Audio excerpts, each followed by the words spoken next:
Hello and how you doing, and welcome back to Two Jagoffs. I'm your host, Austin Cairns, Pittsburgh's favorite Jagoff, and here on the podcast today, we are bringing you guys yet another episode of Ask Austin Anything. This is the episode where you guys, the fans of Two Jagoffs, had the chance to send in any questions that you could possibly ask yours truly, and I'm going to answer them all here on the podcast today. This is a fan favorite and honestly one of my favorite episodes to do because it's honestly the most interactive episode I get to do with the listeners of Two Jagoffs. Now, in the past, this episode was kind of hard to create because we didn't really have any listeners. It was really just close friends and family who kind of already know everything about me. So the questions were pretty lackluster. There really wasn't anything to add. But then when we started to gain some more traction and some more viewers, we got some more random questions sent in that I got to answer. And Spotify used to have this voice feature where you actually could voice record clips and send them in. And I know Mr. Jack Dean and Lucas both abused that in the past. But since that feature's taken away, we're back to you guys sending them in however you so please. And I gotta tell you, the issue now with these questions is we're not really getting too many questions. So if you guys want more episodes of Ask Austin Anything, every time we post one that does well, please send in your questions. Don't be shy. You can send them in whatever is the most convenient for you. You can comment on the Spotify episode using the comment section. If you're on YouTube now, we have a YouTube comment section. You can also DM us on any of our social media platforms. Two Jagoffs has an official Facebook, Twitter, TikTok, and Instagram account. And you can also even directly message myself or Lucas, and we will definitely put your question in the episode. The only things that we ask is please keep it appropriate. We do have some people that are not old enough to hear certain kinds of jokes, so please make sure your questions are age appropriate. And then nothing political. I don't want to talk politics here on this podcast. I save that for my radio show. I do like talking politics. I love to talk about it. I would gladly answer your questions, but maybe save them for the radio show, not for Two Jagoffs. I want to keep it as open-ended as possible here on this podcast. It could be about sports. It could be about my personal life. It could be a random question. You can ask me my favorite fast food chain. I will answer literally anything here on the podcast today. And we've done this episode several times in the past. Every time we've done it, it's been a success. So I don't think that anything too different will happen here today on the podcast. And I gotta say, you guys did a pretty good job with sending in questions. I didn't get as many as usual. I kind of had to go out and fish for some extra questions just to have a full episode, get about an hour out of this. But there were some pretty good ones that were sent in. I was pretty surprised with some of your guys' questions, and I didn't exactly get to look at every single one of them. I jotted them all down real quick, and I had some of them sent over to me. Lucas helped me out as well, so shout out to my man Lucas, who's not on the podcast today.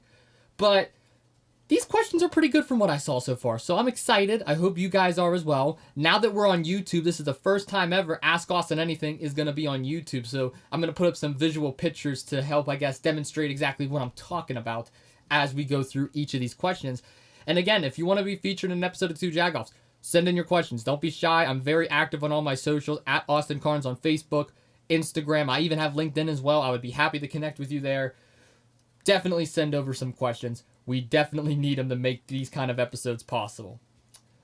With that all being said, let's get straight into the questions, shall we? Lots to talk about today, lots to rattle off, and I feel like a good question to start off with is, well, I kind of laughed when I saw this one, and I feel like this question is kind of, I wouldn't say it's a shot at me, but I could tell that you guys definitely listen to the episodes because this is a topic that I've talked about several times on the podcast before. So the first question of today is Austin, give me 3 reasons why I wouldn't fire head coach Jeff Capel and head coach Pat Narduzzi. Now, Capel, of course, is the head coach for the Pittsburgh Panthers men's basketball team, and Pat Narduzzi is, of course, the head coach for the Pitt football team. And if I had to give you 3 reasons why I wouldn't fire either one of them, it's simple. In Narduzzi's case, he took Pitt to their first ACC championship in over a decade.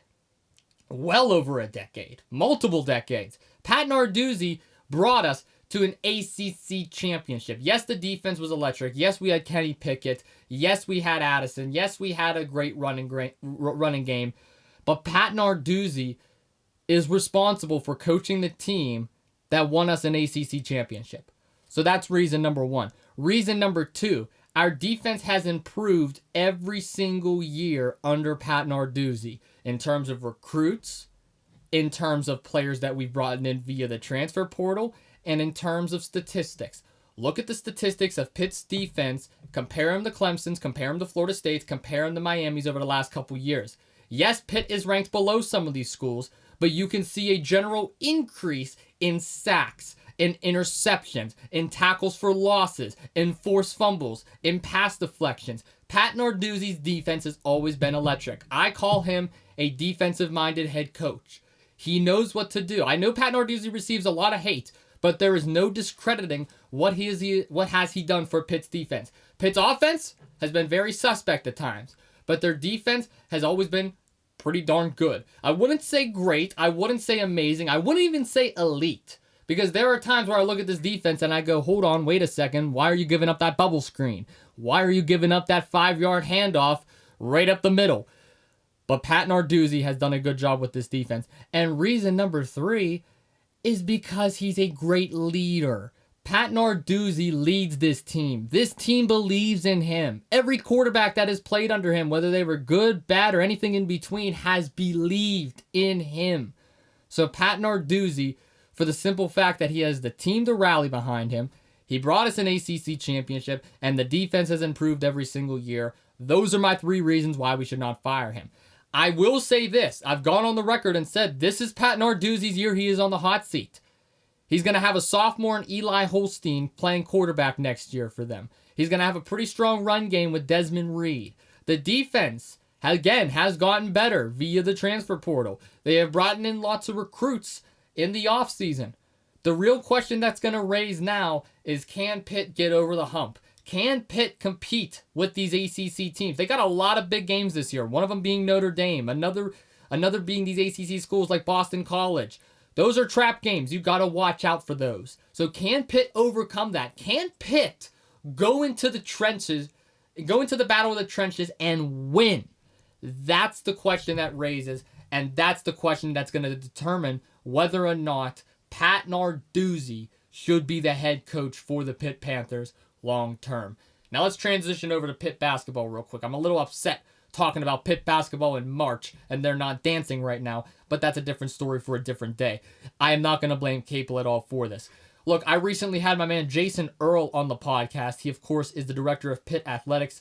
He's also a broadcaster and actually has called Pitt basketball several times this year. And he's been working closely within Pitt Athletics for a while. And he said it best in that interview, which I highly recommend you listen to, by the way. He said it best in that interview. Capel has completely changed the culture for Pitt basketball. I mean, this isn't the days of the Big East anymore where Pitt is dominating and Pitt is going back and forth and winning games. This is a new generation. This is a new era. The ACC is full of talent. I know North Carolina, they barely squeezed into the tournament this year and then got first rounded, but they were still a threat because of guys like RJ Davis. You look at Duke and what Cooper Flagg and the rest of this squad is doing. They look unstoppable in March. That's a worry. Not to mention Clemson. Not to mention other back and forth battles they've had with other ACC teams this year. Do we need to forget the heartbreaking loss against SMU? What about Syracuse? Look, Pitt basketball has had its ups and downs, but Capel is not the reason for that. When you look at the 3-point percentages, when you look at the rebounds, the assists, the defensive turnovers, they've also all increased under Capel as head coach. So statistics has gone up. That's number one. Number two, they have progressively won more games. They went dancing for the first time. In God knows how long under Capel. They've had winning season after winning season. Sure, they were left out of the bracket this year because of a pretty bad 8-game stretch at the end of the year. But there's still no discrediting what Pitt basketball has put together under Capel. And again, I'm going to use the same reason I said for Narduzzi. This team believes in him. See, here's the thing with Pittsburgh. We want to jump on the bandwagon of getting rid of head coaches so bad. And I'm guilty of this too. Because I've been calling for Mike Sullivan's job for over a year now. I just recently started calling for Tomlin's job, which I'm still a little skeptical on. I've been calling for everybody in the Pirates organization's job, including Bob Nutting, who I believe should sell the team. Pat Narduzzi, I'm already putting on the hot seat going into next year. But out of every coach that coaches here in the Steel City, the one coach that I will always come to the defense to, and the one coach that I will debate, argue, and go back and forth with on anybody for the end of time is Jeff Capel. Because Capel changed the culture at Pitt. Pitt was one of the worst basketball programs that I have ever seen. It was painful to watch Pitt basketball. Then Capel comes in here, and he completely changes the culture. Was it quick? Was it immediate? Absolutely not. But progressively, it's got better every single year. Are we also going to forget that injuries absolutely killed this team this year? Guys like Zach Austin had to step up this year. Jalen Lowe had a career low for his season. That wasn't a pun, by the way. It was just the way it worked. Are we also going to forget the fact that both Blake Heinsohn and Bub Carrington is now in the NBA? They're no longer a part of the squad. So the school has lost players. Graham Diaz was also on and off the court this year with injuries. Federico is gone. Pitt lost a lot of guys due to both injuries, the transfer portal, and the NBA draft. So yes, it was a down year. Yes, it was a slump. Yes, it was not what we expected out of this particular Pitt basketball team. But to sit up here and call for Capel's job after a year, after a slump year, the way I look at it, I believe that's an awful take. So those are your 3 reasons why I believe Pitt should hang on to both Pat Narduzzi and Jeff Capel. That was a really good question. Really good question to start us off. The next question that we have, I'm going to try and bounce around because there's a couple more Pitt questions in here. I don't want to do all Pitt at the beginning. I want to mix this up. Next up, I can already tell who submitted this one. It's from Lucas. I'm going to spoil it right now because he's not here. He wanted to send me questions. He wanted to continue to torment me even though he's not present. And the question is, what is the best Keller that has ever been asked here on 2 Jagoffs? What's going to be Hey Bale Yellow? So there is Hey Bale Yellow for the viewers on YouTube and Spotify that actually can see what I'm talking about. That is what Hey Bale Yellow looks like. Now, for anybody that doesn't understand the joke, here on the podcast, especially within our game shows that we do and our specials, Lucas likes to bring up different colors that we didn't know exist. And now I'm not talking about your blue or your red or your black or your white or your pink or your purple. No, I'm talking about colors that have names that just sound made up. They just sound made up. And Hey Bale Yellow happens to be one of them. And I went on this big long rant. I think it was in the first blind ranking special that Jack was on. Not the most recent one, but the one from before. Excuse me, Mr. Jack Dean. Mr. Jack Dean. The first special Mr. Jack Dean was on. I'm pretty sure that's where we talked about Hey Bale Yellow. And it was just this whole long rant that I went on. And it was funny, don't get me wrong. It was really funny. But that was probably the best one. I know the debate with mac and cheese and all the other colors that we had recently on our STBC special from last Thursday, from a week ago. Kevin was on the podcast for that one. And that was a pretty funny segment as well. So I would say Hey Bale Yellow just because of the segment that we got out of it. And the running joke. Because if it wasn't for that, I don't think the colors would be as funny going forward. Because I like to try and put an emphasis on my reactions every time Lucas gives me the color. So I would definitely say that one is probably the best one that you have given. So there's your answer, Lucas. You're not here, but there you go. You don't have to torment me anymore. Next question. How long does Sidney Crosby have left? This is the question that Pens fans are asking all around the NHL right now, and it is a great question because Sidney Crosby, in my eyes, is the greatest Penguins player to ever step foot on the ice, ever step foot within the rink, whatever you want to say. And I believe that he is easily a bona fide, certified, first ballot, Hall of Famer.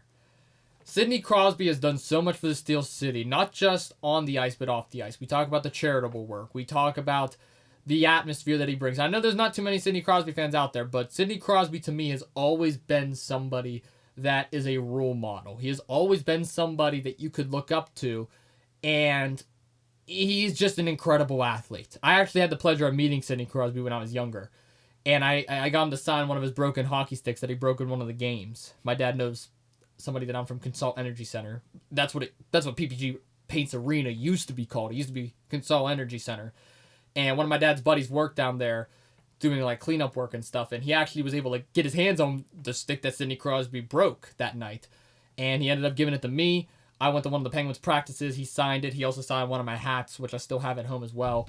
And he was just a great guy. He caught me last minute. He talked to me for a couple minutes, and then that was it. I wish I would have got a picture with him, but I got his autograph, so it's one thing. And I can say that I met Sidney Crosby, which not too many people can say. So I would say in terms of his playing career, I would give him a couple more years. It doesn't look like he's showing any signs of slowing down. The fact that the Penguins are even as relevant as they are is only because of Sidney Crosby. I mean, the Penguins, they got a big win last week, this past Saturday, actually, against the Columbus Blue Jackets. They won 6-3. Crosby and his squad looked great, but the overall team here in Pittsburgh has not been what it used to be. And when you have Evgeny Malkin and Chris Letang and Erik Karlsson and Sidney Crosby and Brian Rust and Rickard Rakell, you would think you would win more games. You would think you would be able to compete with these other teams in the Metro. But it just comes to show that Sidney Crosby is the true leader of this team. And he's the only reason why they're actually winning games. It's not because of the other names I just mentioned. So yes, I would say he has a couple more years left. 3-time Stanley Cup champion, MVPs, stat record, broken, everything. You name it. Sidney Crosby is that guy. He's going to go down as a Hall of Famer. But I believe he got a couple more years. Give him a couple more years before he really starts to slow down. I'm not saying a couple more years before he's out the league. Just a couple more years before he starts slowing it down. Next question, are interviews permanent here on 2 Jagoffs now? That is a great question. That's probably the best question I've answered so far. Yes, they are. So I have had the opportunity to network and connect with so many different people out in the broadcasting world. And this is not just in the broadcasting world. I should say this within the sports industry, because as you all know, I'm a junior at Plain Park University. I'm studying sports communications. And I've had the great pleasure of being able to work with so many different faces here in Pittsburgh. And we've had so many different guests on the podcast already. And I'm looking to expand more because most of the guests that we've had on has either been student athletes, close peers of mine, or broadcasters. I really haven't expanded my horizon anymore. So there's going to be more athletes to come. We're going to try and get some professional athletes on as well. We're going to try and get maybe some agents, maybe some media practitioners, maybe some politicians, maybe just some celebrities or influencers. We're going to try and get as many people on the podcast as I can. And I'm also going to bring on some people from back at home, some people that isn't as notable. Like I brought my best friend Kevin Homa on the podcast at one time because I wanted just to do a different episode. So there's going to be different forms and different variations of interviews, some with very notable names, some notable names, and not notable names. And the reason for that, it's a nice wide variety of content that I can put out. And not just that, it mixes things up a little bit because the process of 2 Jagoffs, like the way I like to schedule things, I like to do a long episode on Thursday. I like to do a game show on Sunday, and then we have 3 promos a week, typically. Sometimes we'll have a bonus episode on Tuesdays, but those are rare. Those are like little mini bonus ones. But we mainly do an episode on Thursday. We mainly do an episode on Sunday. And honestly, we were starting to run out of game shows. I mean, we could only do the same game show so many times. Like, once every couple months is nice. Like, we haven't done this or that since January. We just did it again here in March. That's okay. We can do that like once every other month. But 2 or 3 times a month, it starts to get a bit repetitive. So being able to mix the interviews in there, the thing with interviews is they're never going to go stale. They're never going to go bad because every interview is going to be different. It's going to be a different guest from a different line of work talking about different things. And the best part is with some of these interviews, they're all in different locations. Some of them I'm doing on Zoom. Some of them I'm actually traveling to where they're at. Some of them are traveling to me and I'm doing it at Point Park. And some of them may even be joining me here in the studio here at Jagoffs headquarters. So there's a lot of different content that we can get out of bringing these people on. And so far, I just want to thank all the guests that we've had on. Devontae Dean, Caden Warner, Bill Hillgrove, Jason Earl, and of course Rob King. Those were the 5 guests that we have brought on so far. And I'm happy to announce we actually have another guest coming on 2 Jagoffs this week. He's going to be coming on Sunday. I'm not going to spoil names yet, but he was one of my favorite interviews I've ever done. And that episode's going to be dropping this Sunday. And we got so many interviews. We're already booked going into April. All of April is already booked. And the reason for that is because it gives you guys, the listeners, a wide variety of content. And it helps me out with my professional portfolio as well. So I'm very blessed for everybody who has agreed to come on, who's already come on, and who's planning on coming on. Because these episodes are honestly some of my favorites to do. And it also, it's kind of it's a nice reliever for myself and Lucas, because some weeks we have to do 2 episodes a day, and it's usually after both of us are done in school, and we're both just drained at that point. We just both want to go home. But the interviews is like, okay, it's one less episode we got to worry about. The promo's easy because you can just quickly pull out your phone and do something with them in person or take a picture with them or whatever. And it's so much nicer, and it really has brought in a new listener group as well. We have new listeners now from all these different people. Like Jason Earl, when he came on, we have a lot of listeners now from Pitt. So welcome anybody who is from Pitt. Of course, a lot of Pittsburgh. A lot of people from Pittsburgh. Once they heard Bill Hillgrove and Rob King was on, they started to come on. A lot of people from back at home that knows Kevin. He brought in some listeners. Caden Warner with his following that he has on social media. And of course, him being a Point Park basketball player, he brought in some listeners. Devontae Dean being one of the quarterbacks going into the playoffs, he brought in some listeners. So there's always going to be people that bring in listeners, and that's why every interview is different. And those people that have came on, all 5 of them are more than welcome to come back anytime. Some of them we're already planning on bringing back because they were great guests. And some of the people that we plan on bringing on, they'll probably be on multiple times. But for right now, interviews are going to be permanent. It's going to go interview, game show. Interview, game show. That's probably the way Sundays are going to go from now on. Interview, game show. Because I have so many guests already coming on. It may drop back down to interview, game show. But for right now, we're going to do 2 interviews a week, 2 interviews in a row, then a game show for a Sunday. And then our Thursday episode, it's going to be our normal one. It's going to be something different. It's either going to be a Lucas Carries, an Ask Austin Anything, an episode with my dad, of course. I know my dad's going to be coming on a couple times. If there's any games or championships or news, that's all going to be on Thursday. Oh, I just banged the microphone. That's going to be on Thursdays. So interviews are here to stay, and I'm so excited because I've been wanting to do interviews ever. Now I'm dropping my damn pen. God damn it. Sorry. It's one of those kind of days, ladies and gentlemen. I'm already dropping my pen. I'm already banging the microphone. Next thing you know, I'm going to fall out of this chair. But yes, thank you so much for submitting your question. That was a really good one. Interviews are permanent. All right, next question. Who is your dream guest to have on 2 Jagoffs? Well, this is perfect, actually, from what we were just talking about. John Cena. It has to be John Cena. He's personally my favorite WWE superstar of all time. I mean, the movie, his Hollywood career, all the movies he's in, his Hollywood career, what he's done for the sport of professional wrestling. I believe that I can get so many stories out of him. And from the interviews that I watched him on in the past, like CVV, Chris Van Vliet, I've seen all of John Cena's interviews on his channel, and every single time he was insightful. He was very open with his responses. He was very honest. I know Logan Paul had him on Impulsive as well, and I listened to that. And I really don't care for Logan Paul as much, but I was listening because John Cena was on, and I got to tell you, it was a great episode.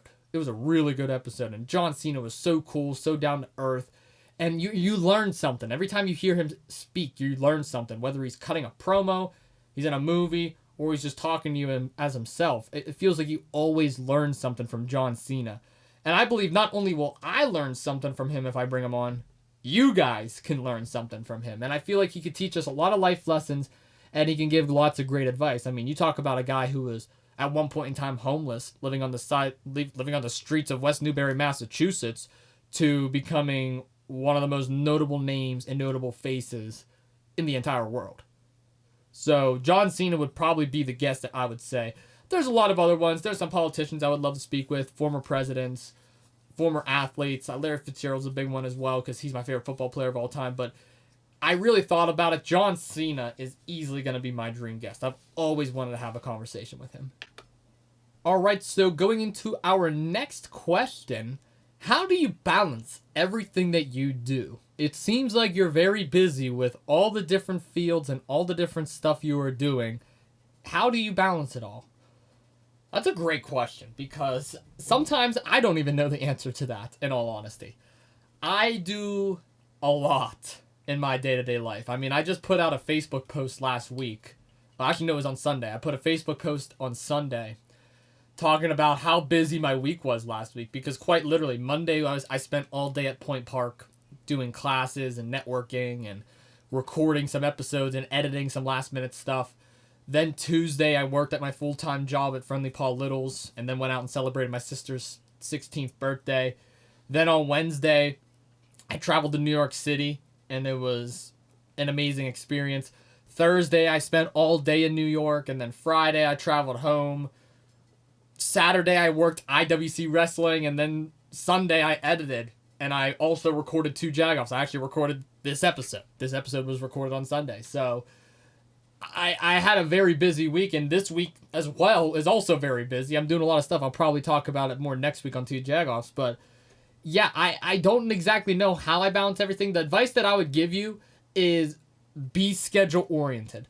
If you are the type of person to wake up and not know what you're doing today, you need to change that mentality because you cannot live a last-minute lifestyle and be successful.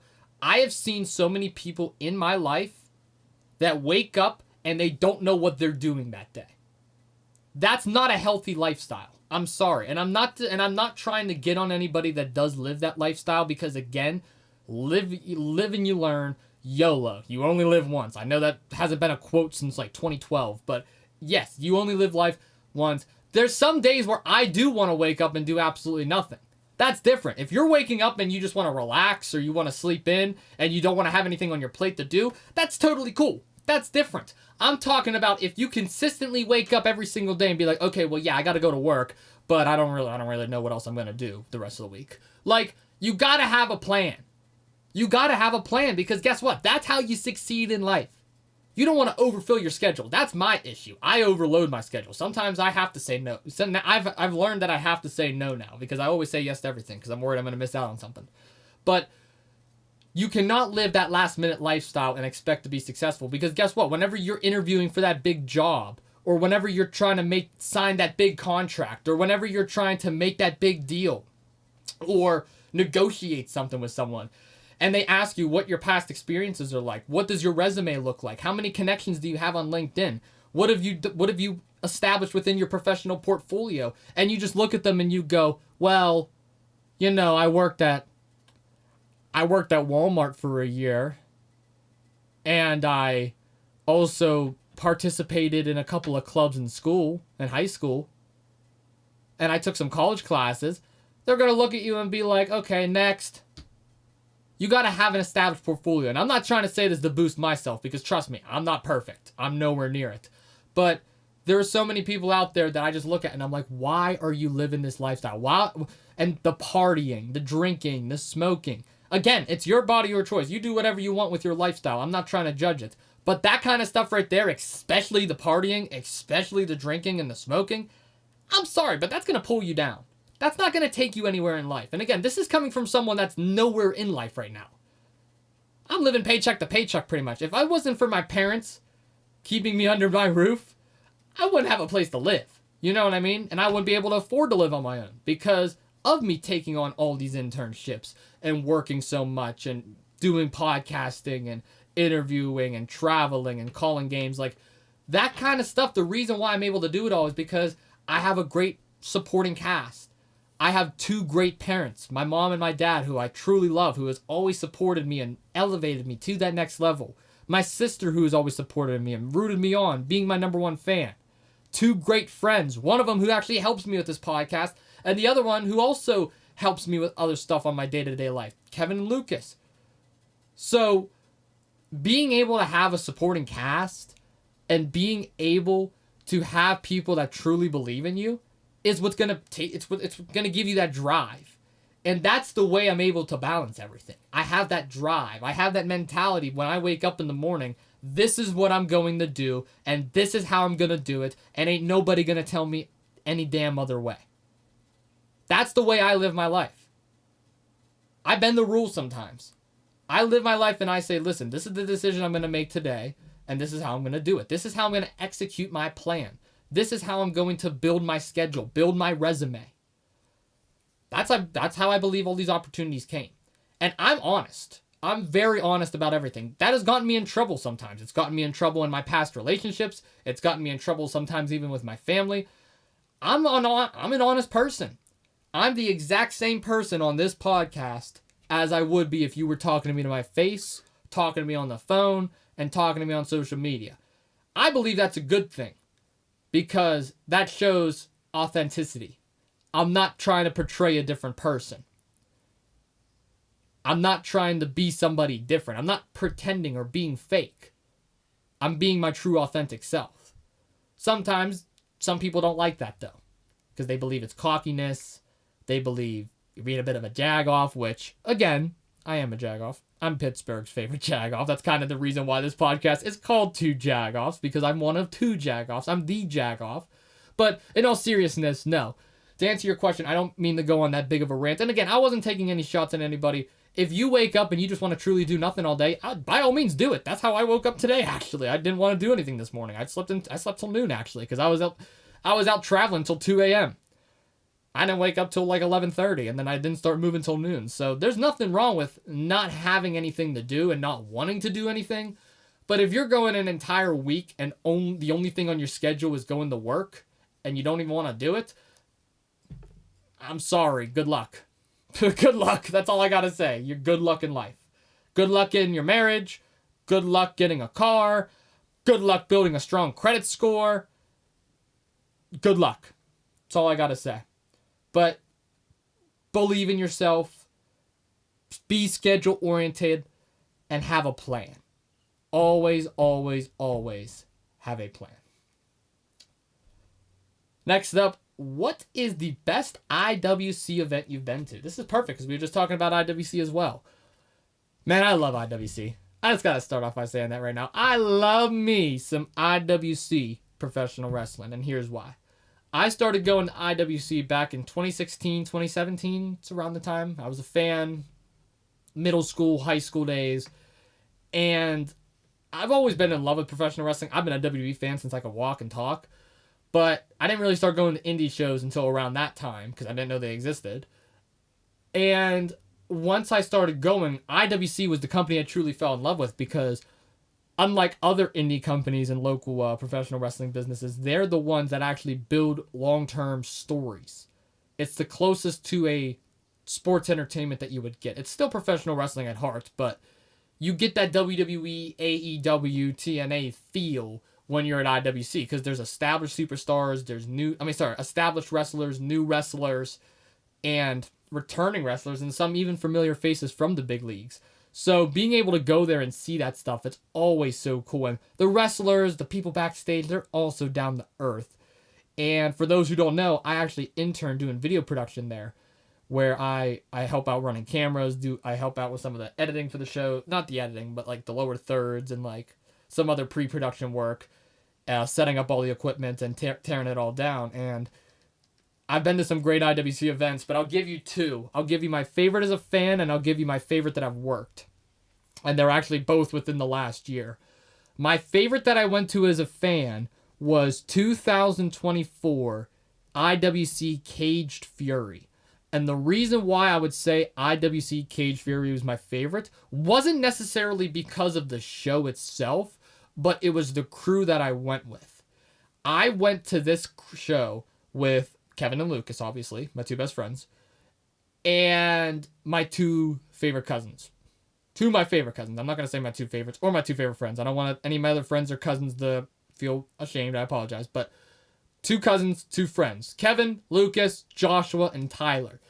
The five of us went to this IWC show, and it was awesome because the night before, Tyler and Joshua actually slept over, and we went mini golfing, we went out to eat, and it was just a great time. And then we woke up the next day, Lucas got dropped off, Kevin came up to the house, and all five of us went in his car and went to IWC, and it was just such a great time because we were messing with the wrestlers, we got a bunch of pictures. It was just one of those days where all the guys were able to get together, everyone's schedules aligned perfectly, and we were able to go enjoy some wrestling. So it was just great. I absolutely loved it. That was probably my favorite show I went to as a fan. Now, in terms of working shows, I've only worked 3. I did Reloaded back in January. I did Civil War in February, and then the anniversary show this past Saturday, actually, for March.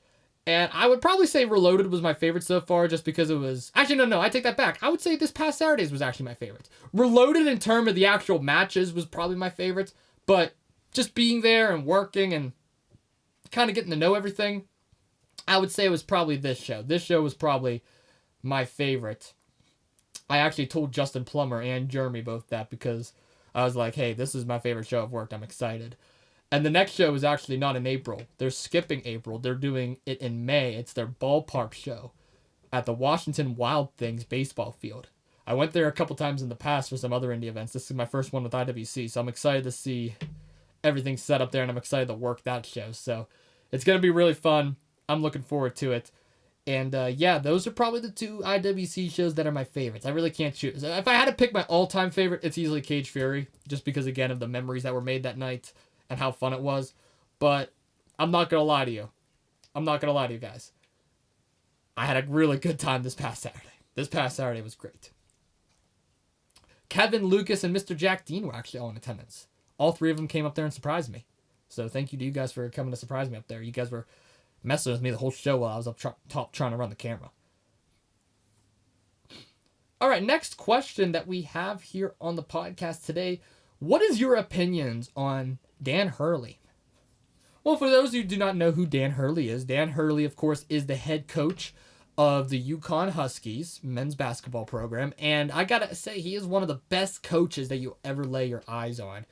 And he just recently lost in the NCAA tournament and is eliminated. And I gotta say, for a head coach that has won back-to-back national championships and was a complete dominant force all year this year, there is no denying the fact that he is going to be a Hall of Famer one day, one way or the other.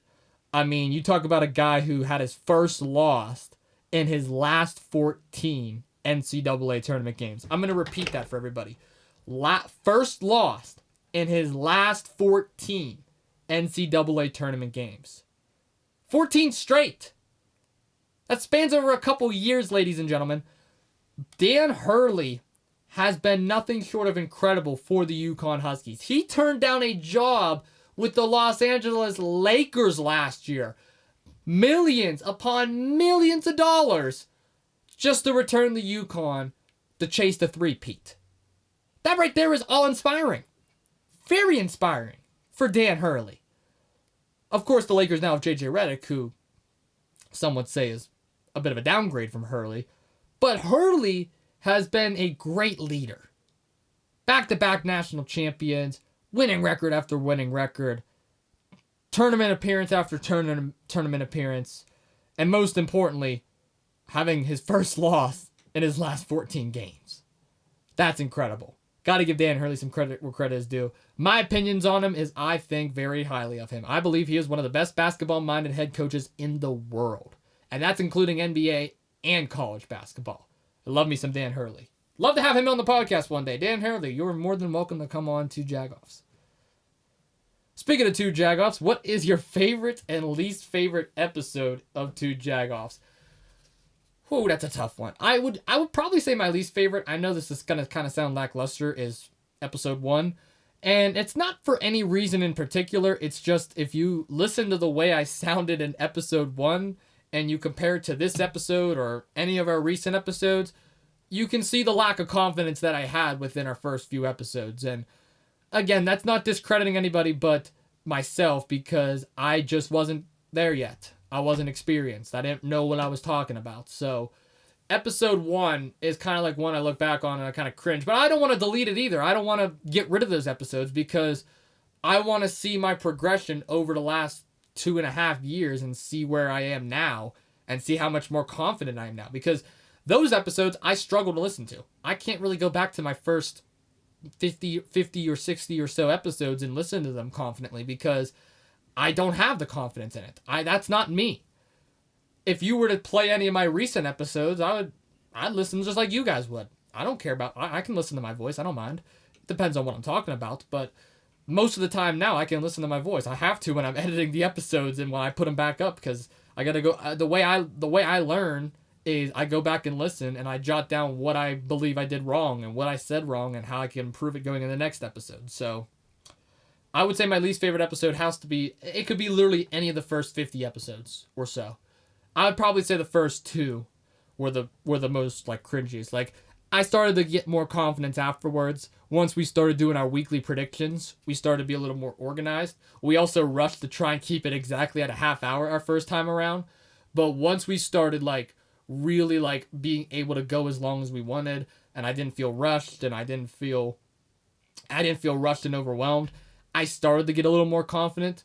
When Lucas came on, I'm not gonna lie, I was still nervous because that was bringing on more guests. But I would say, like, once we got an established platform, like, within the last year, that's really when I started to, I guess, be able to go back and listen to stuff. Now, my favorite episode of 2 Jagoffs is a tough one. You could literally put any of our Super Bowl specials on there. All the Super Bowl specials were great. My Week 14 predictions, not from this past season, but from the year before, when Lucas came on for the first time ever, and the three of us talked about, what was it? Oh, the Cardinals and the Steelers playing, and then we formed that little crew and we went to the Steeler game. That was great because that established a lot of inside jokes, the whole what can go wrong, will go wrong, and so much more. So that was definitely a good episode. Any of the episodes my dad is on always is great because I love the debate aspect that my dad brings. I also love the insight that he brings because he's been around a lot longer than both myself and Lucas. So he knows the sports a lot better. He knows the history a little bit better. So it's always nice to get his insight. Honestly, any of the interviews you could say, I feel like all 5 interviews were a banger. So you could put any of the interviews up there. 6 interviews. Oh, the blind ranking special was great as well with Mr. Jack Dean. I would probably say my favorite episode of all time was either this past year's Super Bowl special or this past year's Super Bowl recap. Because the Super Bowl special, we had an all-star panel. It was myself, Lucas, my dad, and Mr. Jack Dean.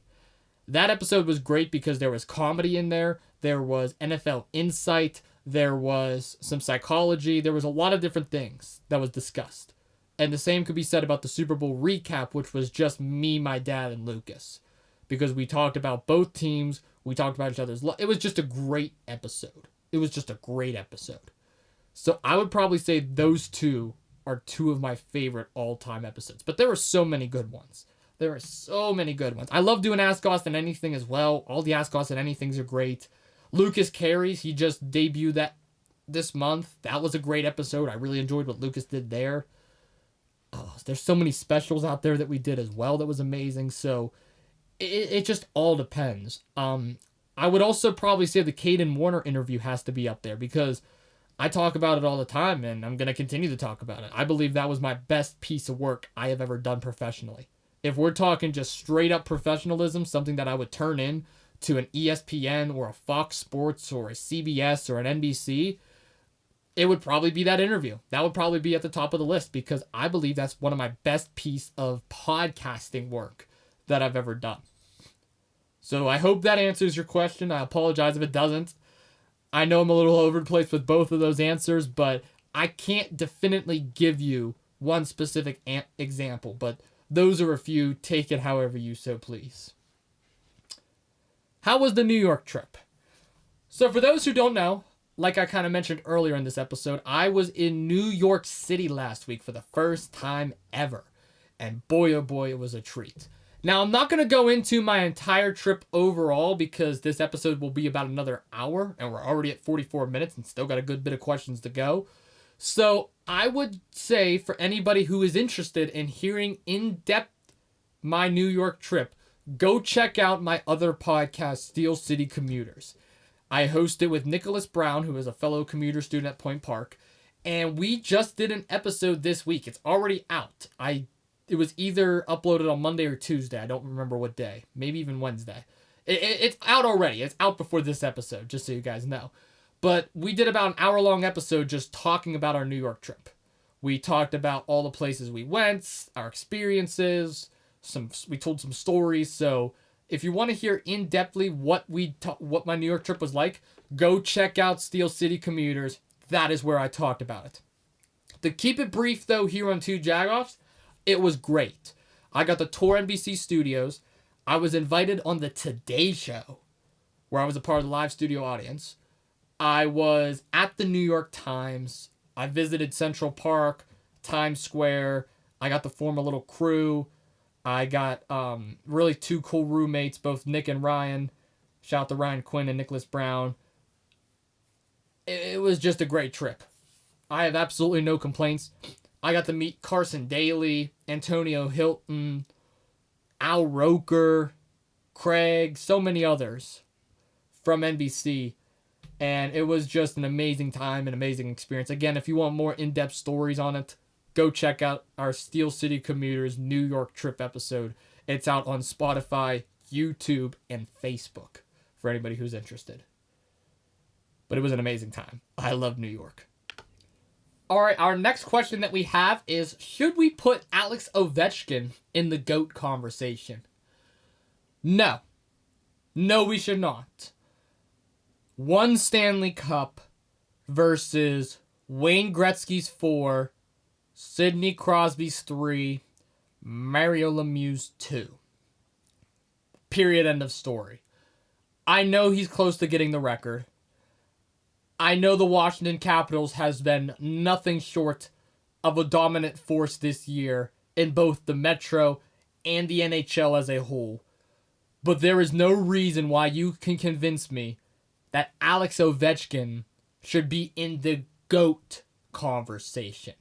Connor McDavid, who doesn't even have a Stanley Cup, is closer to being in the GOAT conversation in my eyes than an Alex Ovechkin is.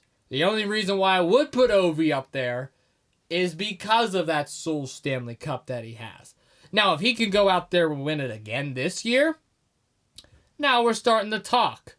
But again, Sidney Crosby has 3. Gretzky has 4. Not to mention, Gretzky practically has every single record across the entire NHL. So if Ovi beats 1, congratulations. What about the other dozen? That's the other question that we'll raise here in this case scenario. Again, I'm very impressed with the Washington Capitals. You talk about a team that traded away half of their team at the trade deadline last year, went absolutely nowhere, then started off the season so red hot and so electric that no other team could catch up. They were all too far behind. And they were doing all of this without Alex Ovechkin. Ovi missed a lot of the first half of this year. But then once he came back, this team put it in full gear and absolutely went to the moon. And they did not look back at all. They're my favorites in the Stanley Cup Finals this year because of how versatile they are, because of how hardcore they are with their scoring, because of how elite they are with their defense and goaltending. Washington doesn't give me any concerns. I don't see a lack of experience. I don't see age being an issue.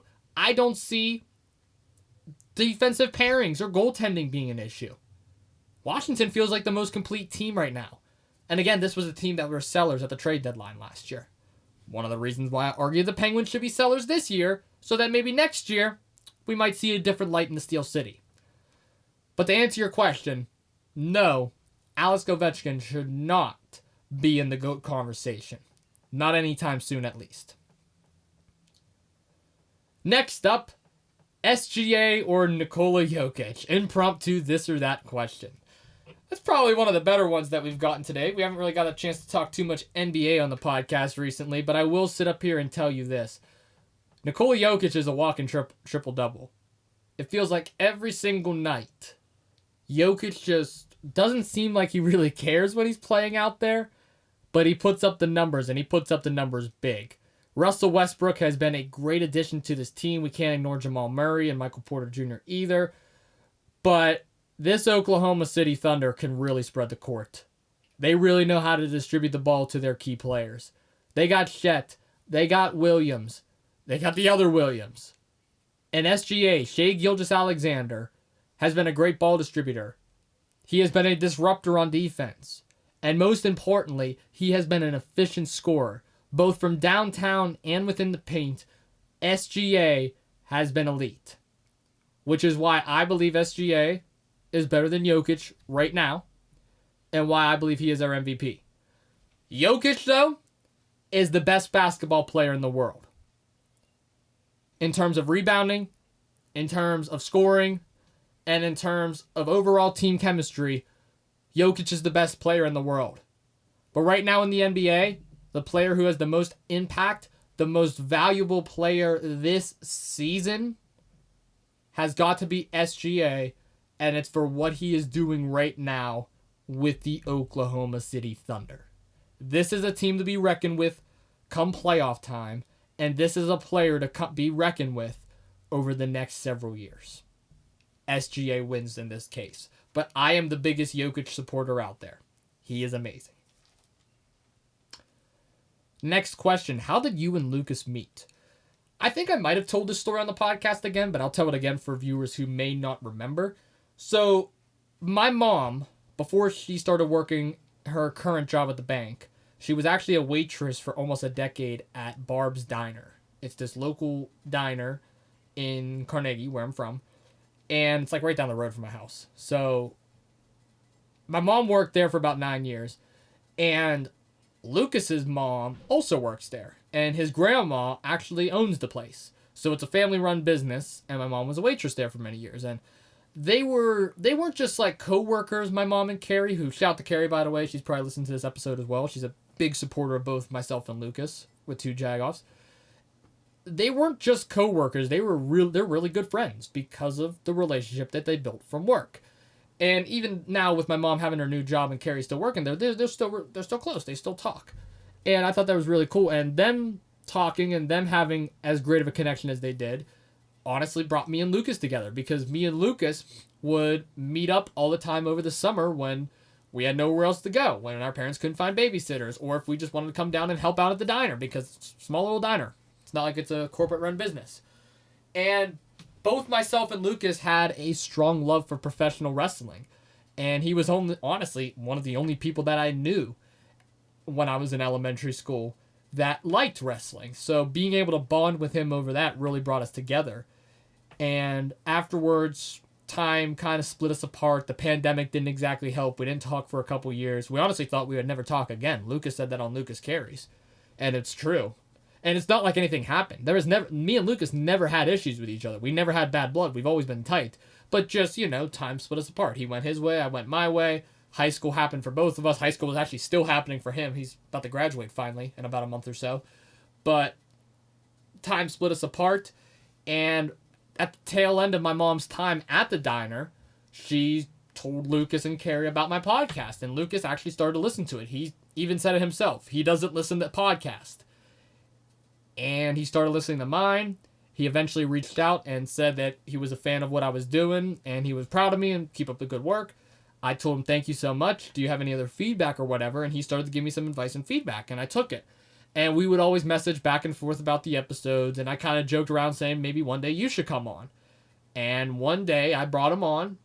He came on the podcast, and he was a great addition. He helped grow the podcast. He helped bring new ideas.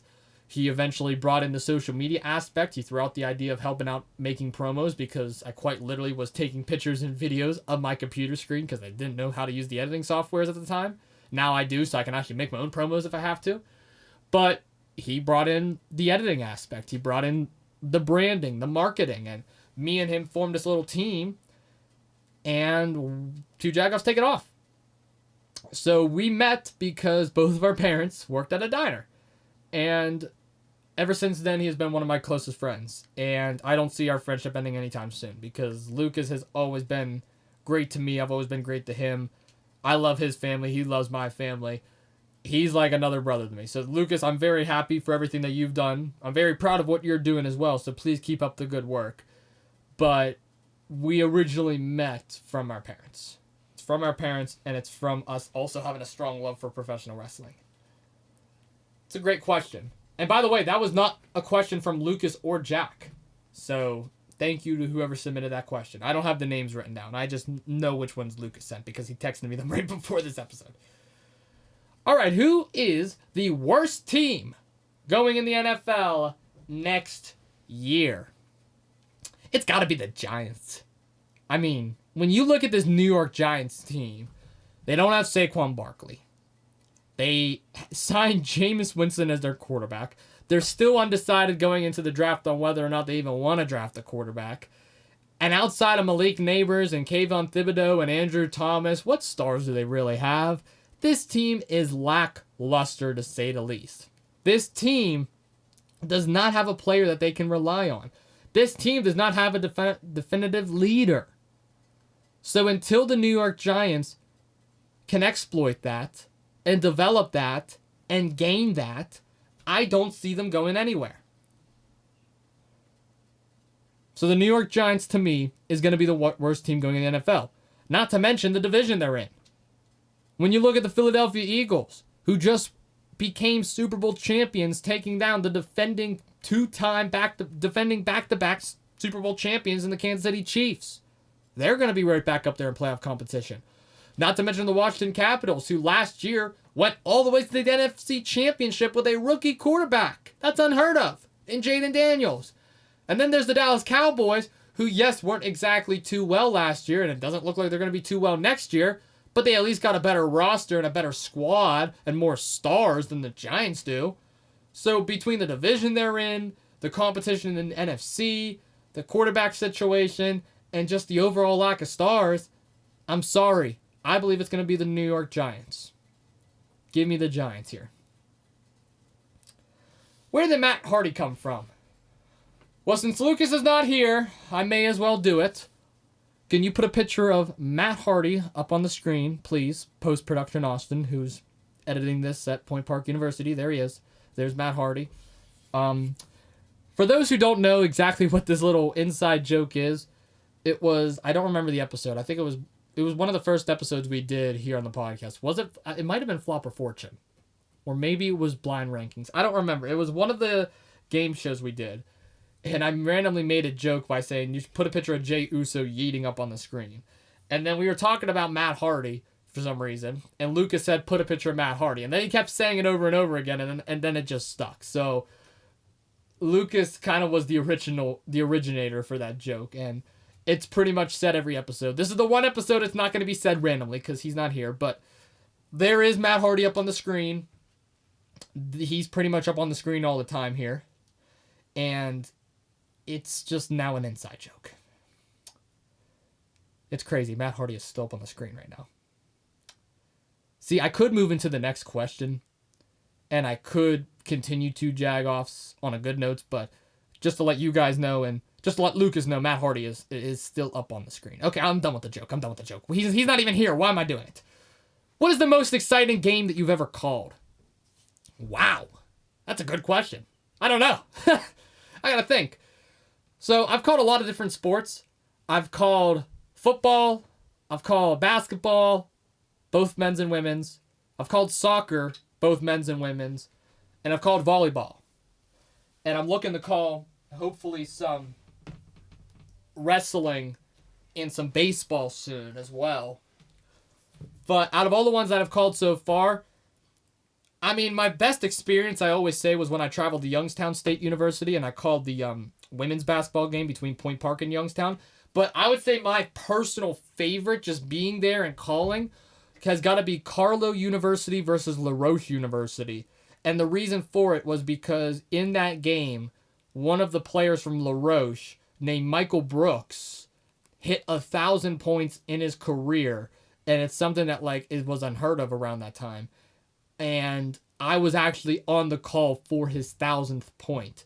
And I've posted the clip all over social media. It's on Instagram, it's on it's on Facebook, LinkedIn. So you can pretty much find my call anywhere out there. And it's on the Carlos Sports Network as well. And that was such a cool game to call because I was with a completely different broadcaster. And it was just an amazing experience. Because the week before, I actually called Carlos women's basketball when they took on Penn State Altoona. And I was on the call with my man Connor Howard, who's also a Point Park student. And that was another good game. But in terms of just my play-by-play skills, And the call itself, it was memorable, and I believe that, and there was also a buzzer beater in that game as well, going into halftime. So that game was just full of great moments. It was a close contest as well. I would probably say Carlo versus LaRoche was definitely one of them. But I love doing all the games where I travel. Like when I went to Youngstown State, when I went to West Liberty, the games at CCAC. Obviously with soccer, I called them at Highmark Stadium. That's pretty dope. The volleyball games, the 2 that I called were sick. Back at Carlington when I called football, doing PA, that was nice. So that's probably my favorite game thus far. It's not going to be my favorite my entire career. I believe there's going to be more games and more sports that take the crown. But for right now, Carlo versus LaRoche. Do you think that Xbox should give Halo to PlayStation? I'm going to be honest with you. I haven't played Halo since, I don't even know when. Probably middle school, elementary school. I was never really a big Halo gamer. I was more of a Call of Duty guy. So, and a Madden. Those were my games. Call of Duty and Madden is what I really played growing up. So, and I was also big in Wii Sports and Nintendo. So, I didn't really play Halo too much. I'm pretty sure the reason why this is being asked is because Halo is an Xbox exclusive. And if that's the case, should they give it to PlayStation? Hell no. Why should they? They make enough money off of it, and they still do to this day. If you want to lose money, yeah, why not? For the gamers, for the culture, sure, give it to PlayStation. But at the end of the day, this is a business. And you're talking to a businessman. Pittsburgh's favorite Jagoff. And Pittsburgh's favorite Jagoff says loud and clear, absolutely not. Keep it for yourself and make the big bucks. No, don't give it to PlayStation. Next up on the list is, what is your favorite Pringle flavor? My favorite Pringle flavor. See, I don't really eat Pringles as much as I used to. I gotta be honest, I really don't. But if I had to choose, I would probably say the original. The original Pringles, the ones with the little red lid. And the reason why is because they're salty, they're a classic, they're cheaper. I don't really care for all the weird flavors they do. The sour cream and onion's okay. The cheddar one's fine. The other ones, though, they're fine, I guess. The pizza one's okay. But, I would never go out of my way and eat any of them. They're unhealthy. But the original Pringles, they're classic. It's like a nice classic taste. So I'd probably go with the originals here. Ladies and gentlemen, we're down to our final 2 questions. And they're both good ones. If you could only eat one dessert, what would it be? Oh, one dessert. Oh, I gotta say, probably, I don't know, fudge. Probably fudge. I love me some fudge. I don't eat it as much because it's expensive and it's hard to find around here, but I love me some fudge. But don't get me wrong, I can go for some brownies, I can go for some ice cream, a nice warm chocolate chip cookie always hits nice. Banana bread is another good one. I might have to change it to banana bread. Now, I'm going to keep fudge number 1, but banana bread is a close second. I do love me some banana bread. And our final question that we have here on the podcast today is this the biggest fail to Pitt hoops and Pitt football this year? No, I believe it's not. Ever is a bit of a broad statement because that spans across decades upon decades of live competition within both of the schools. This is definitely a fail for Pitt basketball this year. I said that earlier. Injuries killed them. Losing players via the portal and the NBA draft killed them. But it's not like they were one of the worst teams in the ACC. It's not like they weren't competing. It's not like they weren't winning games. They just suffered a couple of heartbreaking losses. And that's something I was actually talking about with Bill Hillgrove when he came on the podcast. Pitt had heart-crushing and heartbreaking losses. And that's the truth. Now, for Pitt football, I wouldn't say this was really a fail at all. It was a disaster at the end, but it wasn't a failure. They started off 7-0. First time since Dan Marino was still in college. Then they went on to lose their last 6 games. They still went to a bowl game. They played against Toledo where, yeah, they lost. But they were able to send some players to the draft. They're sending some players to the draft. They were able to win games. They were able to keep some games close. But injuries killed them. Competition killed them. And that's something that I was saying beginning of the year and why I was so concerned. The ACC competition got hot, and it got hot late in that year. Clemson was a tight game. Syracuse was tight until Kyle McCord threw six picks, 3 of them being pick sixes.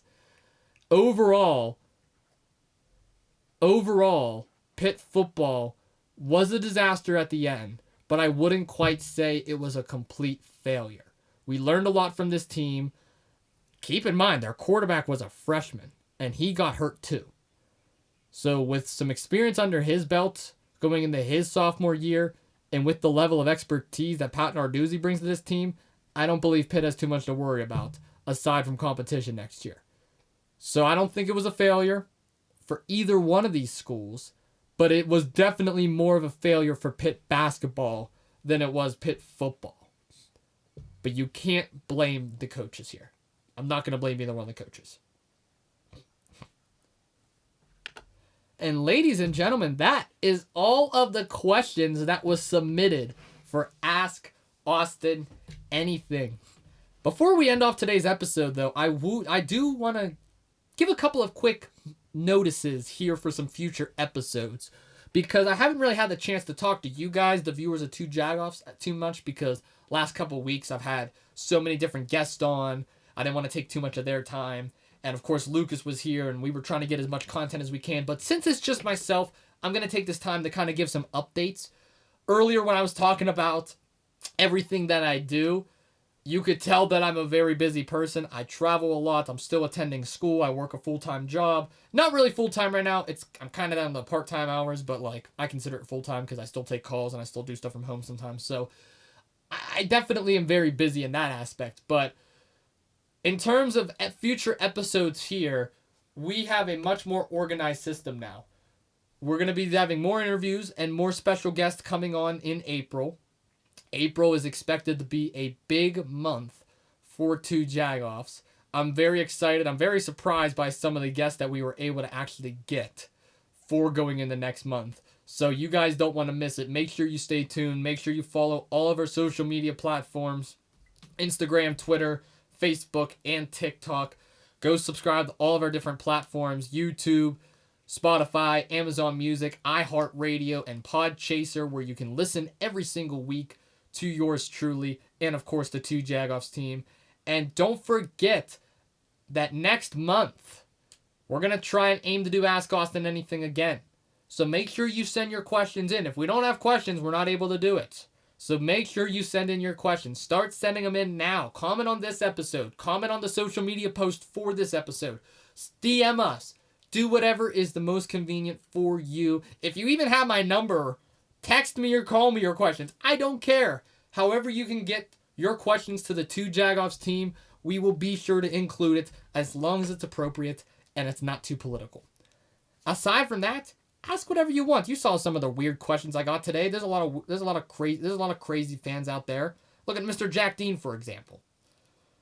But thank you all so much for all the continued support. I'm very blessed for all the opportunities that have came my way. I'm very blessed for my most recent trip to New York City.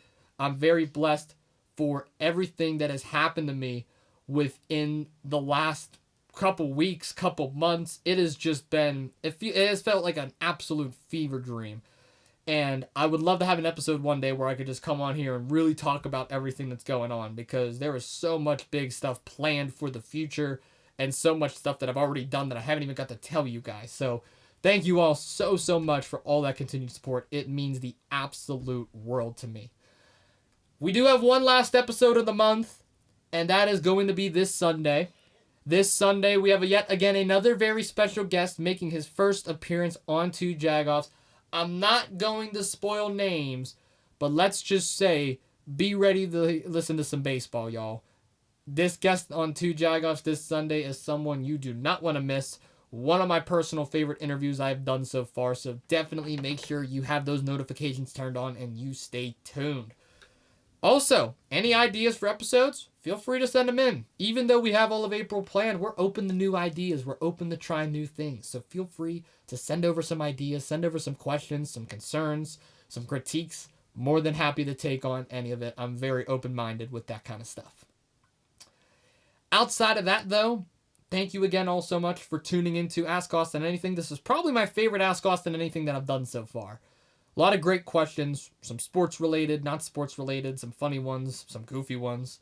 You guys did a good job sending in questions this time around, so kudos to you. But if you want more, you gotta send them in. So start sending them in now. I need them. I need them. I'm like SpongeBob. I need it.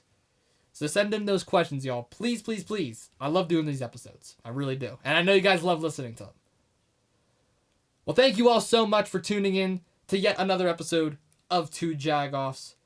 Until next time, here on Two Jagoffs, we will see you all on Sunday for our newest interview. Peace.